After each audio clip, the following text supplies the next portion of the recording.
आप सभी को मेरा प्यार भरा नमस्कार। मेरे चैनल में आप सभी का स्वागत है। ब्लेस्ड रुद्रांशी। हर हर महादेव। हरियाली तीज की व्रत कथा। जय श्री कृष्णा, राधे राधे। आप सभी को हरियाली तीज की ढेरों शुभकामनाएं। आप सभी का दिन शुभ और मंगलमय हो। आज सावन मास के शुक्ल पक्ष की तृतीया तिथि है और आज हरियाली तीज का पवित्र त्योहार है। यह व्रत सुहागिन महिलाएं अखंड सौभाग्य की प्राप्ति और पति की दीर्घायु की कामना के लिए रखती हैं। मन चाहे वर की इच्छा के लिए कुंवारी कन्याएं भी हरियाली तीज का व्रत रखती हैं। आज का त्योहार भगवान शिव और माता पार्वती के मिलन की खुशी में मनाया जाता है। शास्त्रों में वर्णन है कि माता पार्वती ने भगवान शिव को पति रूप में पाने के लिए कठोर तप किया था। उससे प्रसन्न होकर भगवान शिव जी ने सावन मास के शुक्ल पक्ष की तृतीया के दिन मां पार्वती को अपनी पत्नी के रूप में स्वीकार किया था। आज के दिन हरियाली तीज की व्रत कथा को सुनने से समस्त मनोकामनाएं पूर्ण होती हैं और घर में सुख समृद्धि तथा धन संपत्ति का स्थायी वास होता है। तो आप लोग बड़ी ही श्रद्धा और प्रसन्न चित्त मन से इन सभी कथाओं को पूरा अवश्य सुनिएगा। भगवान शिव अपनी पत्नी सती के आत्मदाह के बाद उनको खोने का दुख सहन करने में असमर्थ थे। इस दुख के दौर में उन्होंने सांसारिक मामलों में रुचि खो दी और तपस्या में लीन हो गए। आदि शक्ति माता सती ने भगवान भोलेनाथ शंकर को इस स्थिति से बाहर निकालने के लिए और भगवान भोलेनाथ को पुनः पति के रूप में पाने के लिए 107 जन्म लिए, लेकिन वह असफल रहीं। उनका 108वां जन्म पर्वतराज हिमालय और रानी मैनावती की पुत्री पार्वती के रूप में हुआ। अपने 108वें जन्म में मां पार्वती के कठोर तप से प्रसन्न होकर सावन मास के शुक्ल पक्ष की तृतीया तिथि को भगवान शिव देवी पार्वती के साथ विवाह करने के लिए तैयार हो गए। तभी से ऐसी मान्यता है कि इस व्रत को करने से देवी पार्वती प्रसन्न होकर अखंड सुहाग का आशीर्वाद देती हैं। तीज के दिन महिलाएं भगवान शिव और देवी पार्वती का पूजन करती हैं तथा बिना खाए पिए पूरा दिन व्यतीत करती है। फिर अगले दिन सुबह स्नान और पूजा के बाद व्रत पूर्ण करके भोजन को ग्रहण करती है। एक बार भगवान शिव ने जन कल्याण के लिए माता पार्वती को उनकी कठिन तपस्या का स्मरण कराते हुए तीज की कथा सुनाई थी। भगवान शिव कहते हैं, हे गौरी पर्वत राज हिमालय पर गंगा के किनारे तुमने अपनी बाल अवस्था में अधोमुखी होकर कठिन तप किया था। इस अवधि में तुमने अन्न ना खाकर केवल हवा और सूखे पत्तों का सेवन किया। माघ की शीतलता में तुमने निरंतर जल में प्रवेश करके तप किया था। वैशाख मास में जला देने वाली गर्मी में पंचाग्नि में शरीर को तपाया। श्रावण मास की मूसलाधार वर्षा में खुले आसमान के नीचे बिना अन्न जल ग्रहण किए तुमने काफी समय व्यतीत किया। तुम्हारी इसी कष्टदायक तपस्या को देखकर तुम्हारे पिता बहुत दुखी और नाराज होते थे। तब एक दिन तुम्हारी तपस्या और तुम्हारे पिता की नाराजगी को देखकर नारद जी तुम्हारे घर पधारे। तुम्हारे पिता द्वारा आने का कारण पूछने पर नारद जी ने कहा, है गिरिराज, मैं भगवान विष्णु के भेजने पर यहाँ आया हूँ। आपकी पुत्री की घोर तपस्या से प्रसन्न होकर विष्णु भगवान उनसे विवाह करना चाहते हैं। इस बारे में आपकी क्या राय है? नारद जी की बात सुनकर पर्वतराज हिमालय बहुत प्रसन्नता के साथ बोले, हैं मुनिवर, यदि स्वयं भगवान विष्णु मेरी कन्या का वरण करना चाहते हैं तो मुझे इसमें क्या आपत्ति हो सकती है? वे तो साक्षात ब्रह्मा है। यह तो हर पिता की इच्छा होती है कि उसकी पुत्री सुख संपदा से युक्त पति के घर की लक्ष्मी बने। आगे भगवान शिव कहते हैं, हे देवी, नारद जी तुम्हारे पिता की स्वीकृति पाकर विष्णु जी के पास गए और उन्हें विवाह तय होने का समाचार सुनाया। परंतु जब तुम्हें इस विवाह के बारे में पता चला तो तुम्हें बहुत दुख हुआ। तुम्हें इस प्रकार से दुखी देखकर तुम्हारी एक सहेली ने दुख का कारण पूछा। तब तुमने बताया कि मैंने सच्चे मन से भोलेनाथ का स्मरण किया है, परंतु मेरे पिताजी ने मेरा विवाह विष्णु जी के साथ तय कर दिया है। मैं अब धर्म संकट में हूँ। अब मेरे पास प्राण त्यागने के अलावा और कोई उपाय नहीं है। हे देवी, तुम्हारी सखी बहुत ही समझदार थी। उसने कहा, प्राण त्याग देना ही समस्या का हल नहीं होता। संकट के समय धैर्य से काम लेना चाहिए। नारी के जीवन की सार्थकता इसी में है कि जिसे मन से पति के रूप में एक बार वरण कर लिया, जीवन भर उसी से निर्वाह करें। सच्ची आस्था, पूरी निष्ठा से तो भगवान भी असहाय हो जाते हैं। मैं तुम्हें घने वन में ले चलती हूँ, जो साधना के लिए सही स्थान है, जहाँ तुम्हारे पिता तुम्हें खोज नहीं पाएंगे। मुझे पूर्ण विश्वास है कि ईश्वर अवश्य ही तुम्हारी सहायता करेंगे। तब अपनी सखी की बात मानकर तुमने ऐसा ही किया। तुम्हारे पिता तुम्हें घर पर ना पाकर बड़े चिंतित और दुखी हुए। वह मन ही मन सोचने लगे कि मैंने तो विष्णु जी से मेरी पुत्री का विवाह तय कर दिया। यदि विष्णु जी बारात लेकर आए और कन्या घर पर नहीं मिली तो मेरा बहुत अपमान होगा। ऐसा विचार करके पर्वतराज ने चारों ओर तुम्हारी खोज शुरू करवा दी। इधर वो सब तुम्हें खोजते रहे और उधर तुम नदी के किनारे एक गुफा में मेरी आराधना में लीन रहने लगी। सावन मास की शुक्ल पक्ष की तृतीया को हस्त नक्षत्र के समय तुमने रेत के शिवलिंग का निर्माण किया और रात भर मेरी स्तुति में गीत गाकर जागरण किया। तुम्हारी इस कठोर तपस्या के प्रभाव से मेरा आसन हिलने लगा। मैं शीघ्र ही तुम्हारे पास पहुंच गया और तुमसे वर मांगने को कहा। तब अपनी तपस्या के फलस्वरूप मुझे अपने सामने पाकर तुमने कहा कि हे प्रभु, मैं सच्चे मन से आपको पति के रूप में वर्ण कर चुकी हूँ। यदि आप मेरी तपस्या से प्रसन्न होकर यहाँ पधारे हैं, तो मुझे अपनी अर्धांगिनी के रूप में स्वीकार कीजिए। तब मैं तथास्तु कहकर कैलाश पर्वत पर लौट आया। सुबह होते ही तुमने पूजा की सारी सामग्री नदी में प्रवाहित करके अपनी सखी के साथ व्रत का पारण किया। उसी समय पर्वतराज हिमालय अपने बंधु बांधव के साथ तुम्हें खोजते हुए वहां पर पहुंच गए। तुम्हारी दशा देखकर वे बहुत दुखी हुए और तुम्हारी इस कठोर तपस्या का कारण पूछा। तब तुमने कहा, पिताजी, मैंने अपने जीवन का अधिकांश समय कठोर तपस्या में व्यतीत किया है, जिसका उद्देश्य भगवान शिव को पति के रूप में प्राप्त करना था।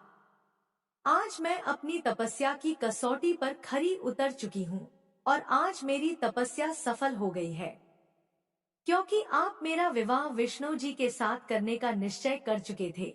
इसलिए मैं अपने आराध्य की तलाश में घर से यहाँ चली आई। अब मैं आपके साथ घर इसी शर्त पर चलूंगी कि आप मेरा विवाह भगवान शिव जी के साथ ही करेंगे।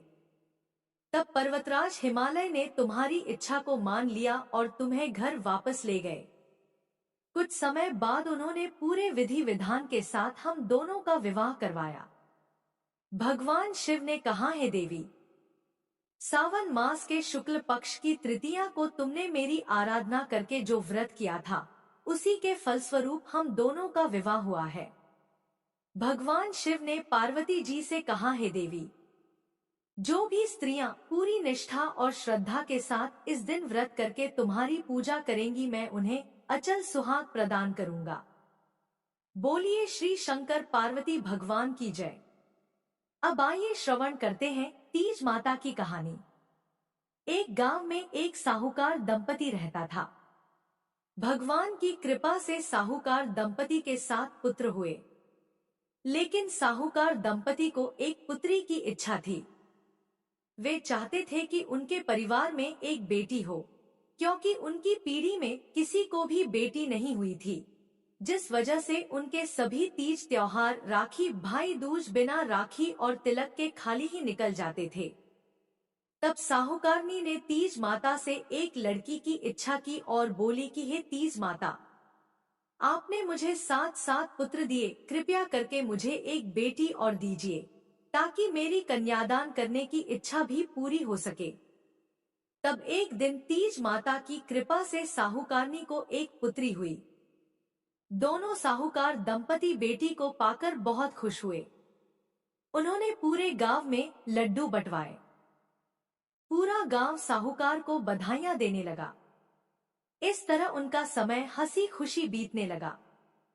जब साहूकार के 7 पुत्र विवाह लायक हुए तो साहूकार दंपति ने अपने 7 पुत्रों का विवाह कर दिया और उसके कुछ सालों के बाद साहूकार दंपति का देवलोक गमन हो गया। समय बीता, 7 भाइयों की बहन जिसका नाम तीजाबाई था वह विवाह लायक हो गई।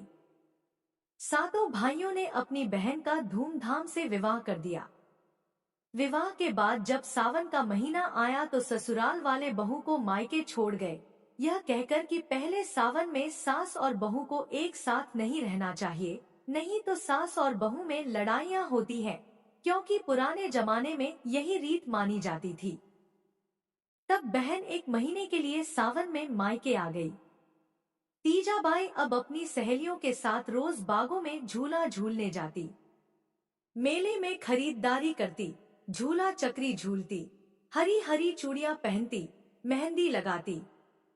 इस तरह समय खुशी खुशी बीतने लगा। तब एक दिन हरियाली तीज आई तो सातों भाभियों के लिए उनके पति लहरिया, घेवर और सुहाग की पिटारी लेकर आए, लेकिन तीजाबाई के ससुराल से ना लहरिया आया और न ही घेवर आया और ना ही सुहाग की पिटारी आई। जब तीज वाले दिन सातों भाभियां अपनी अपनी लहरिया ओढ़ पहनकर 16 श्रृंगार करके तीज माता की पूजा करके घर आई, तो ननद अर्थात तीजाबाई अपनी भाभियों से बोली कि भाभियों, मेरे ससुराल से तो ना लहरिया आया, ना घेवर आया और ना ही सुहाग का सामान आया। अब मैं क्या ओढ़ पहनकर तीज माता की पूजा करने जाऊं? तो भाभियां कुछ नहीं बोली।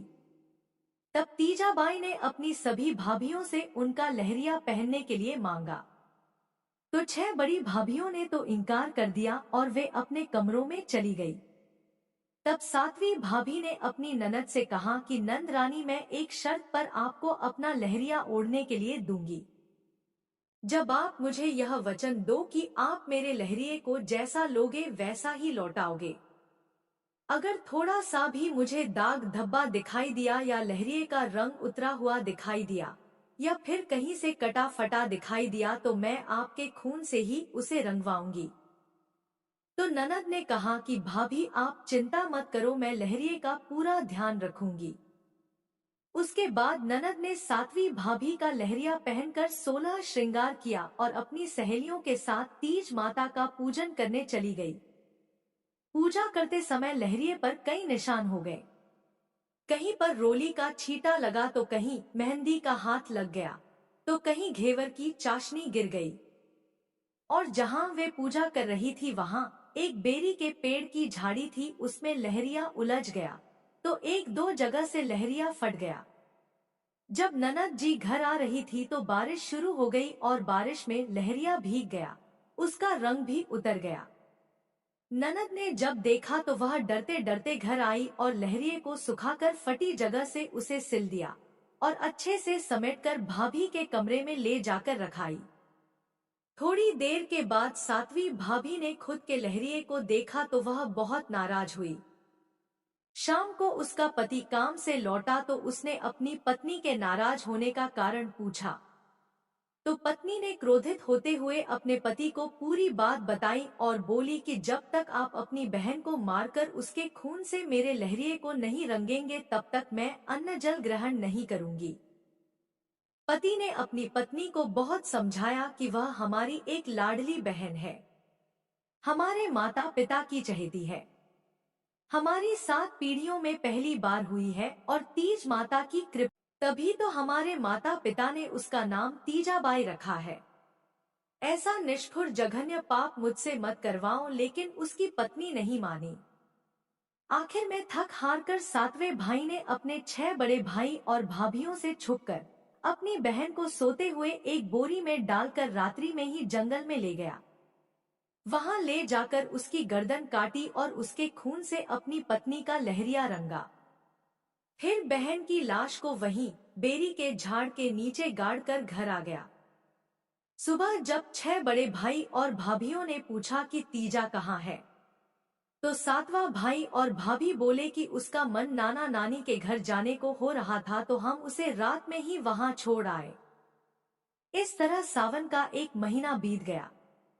ननद के सास ससुर ने सोचा कि अब बहू को घर बुला लेना चाहिए, तो उन्होंने नाई को कहा कि तुम हमारी बहू के मायके जाओ और वहां से उसे ले आओ।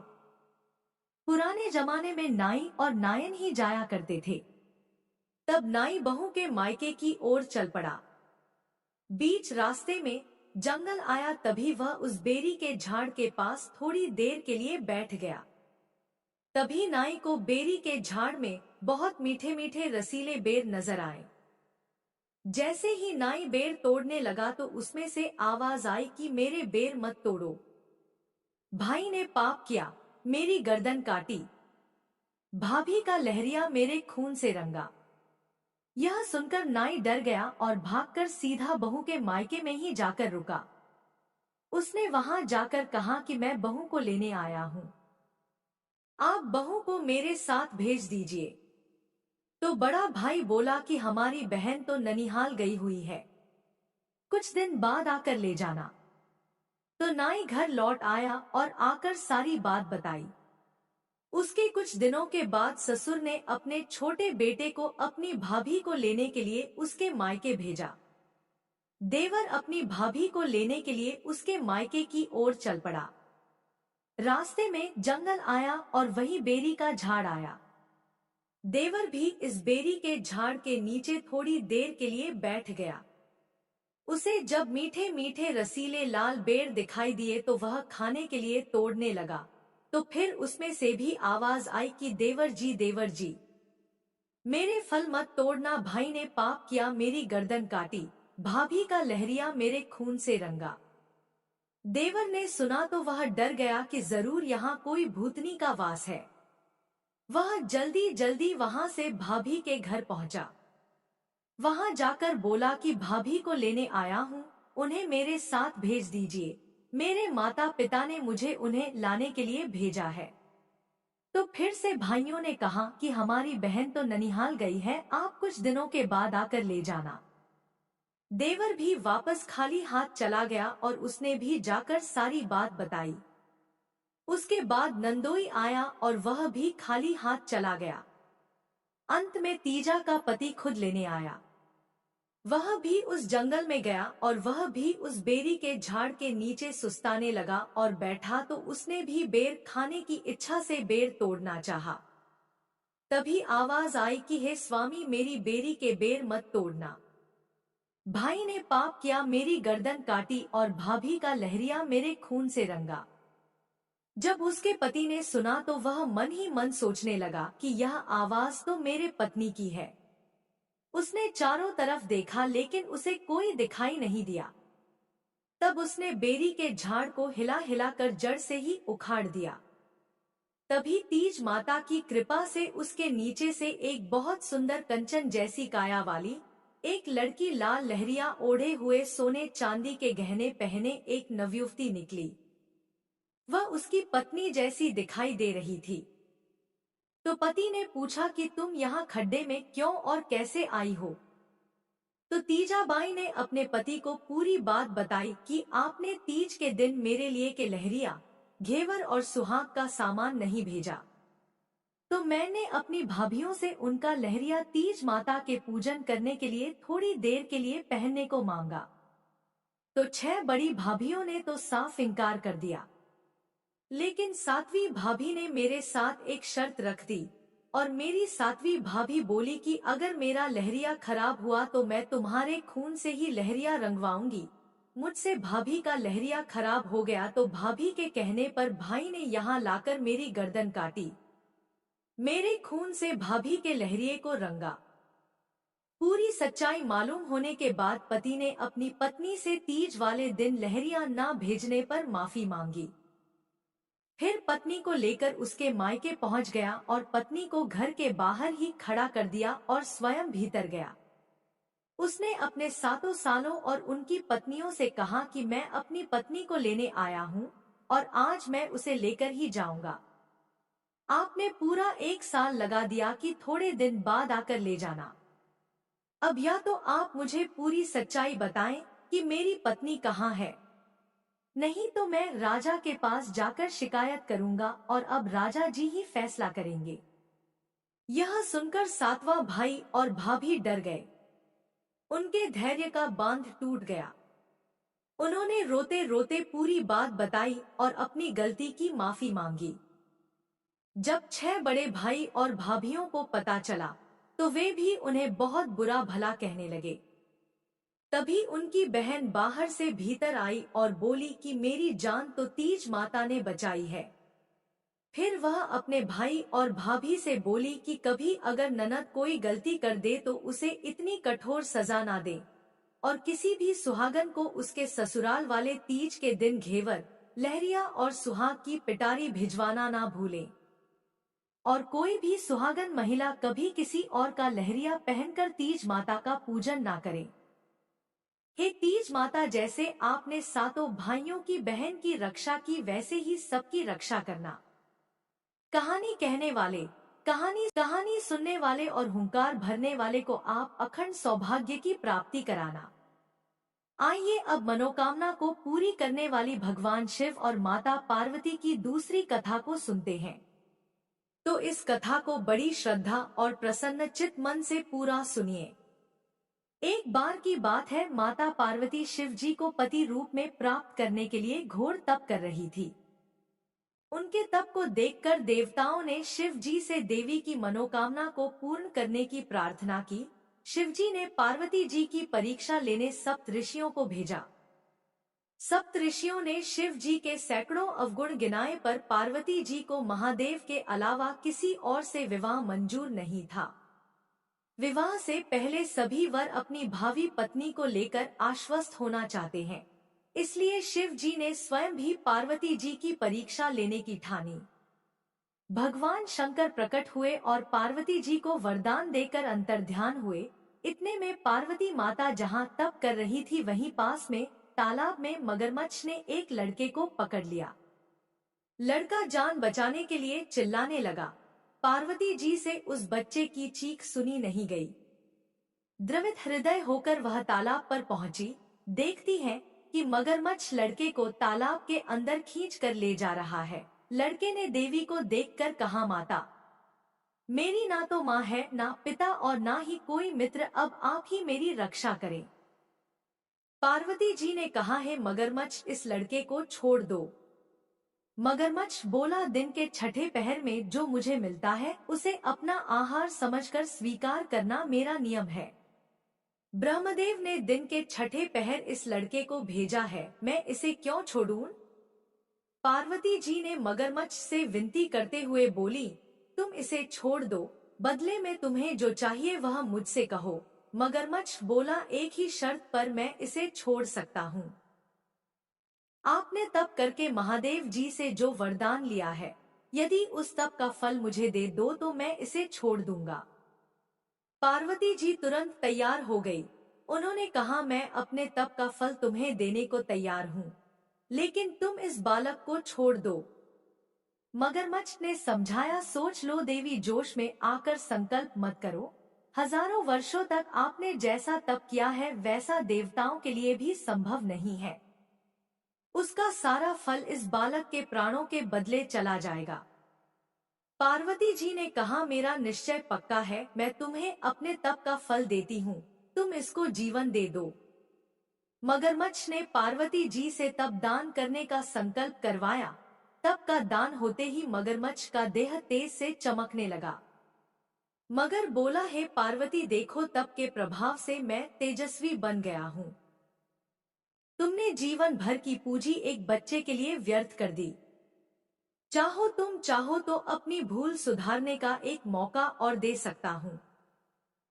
पार्वती जी ने कहा, है मगरमच्छ, तब तो मैं पुनः कर सकती हूँ, किंतु यदि तुम इस लड़के को निगल जाते तो इसका जीवन वापस नहीं मिल सकता था। देखते ही देखते वह लड़का अदृश्य हो गया और मगरमच्छ भी लुप्त हो गया। पार्वती जी ने मन ही मन विचार किया, मैंने तप तो दान कर दिया है, अब पुनः तप आरंभ करूंगी। पार्वती जी ने फिर से तप करने का संकल्प किया। भगवान सदाशिव फिर से प्रकट होकर बोले, पार्वती, भला अब क्यों तप कर रही हो? पार्वती जी ने कहा, प्रभु, मैंने अपने तप का फल दान कर दिया है। आपको पति रूप में पाने के संकल्प के लिए मैं फिर से वैसा ही घोर तप कर आपको प्रसन्न करूंगी। महादेव जी बोले, हे देवी, मगरमच्छ और लड़के दोनों रूपों में मैं ही था। तुम्हारा चित्त प्राणी मात्र में अपने सुख दुख का अनुभव करता है या नहीं, इसकी परीक्षा लेने के लिए मैंने यह लीला रची थी। अनेक रूपों में दिखने वाला मैं एक ही हूँ। मैं अनेक शरीरों से अलग निर्विकार हूँ। तुमने अपना तप मुझे ही दिया है, इसलिए अब और तप करने की कोई जरूरत नहीं है। देवी ने महादेव को प्रणाम कर प्रसन्न मन से विदा किया। बोलिए शंकर पार्वती भगवान की जय।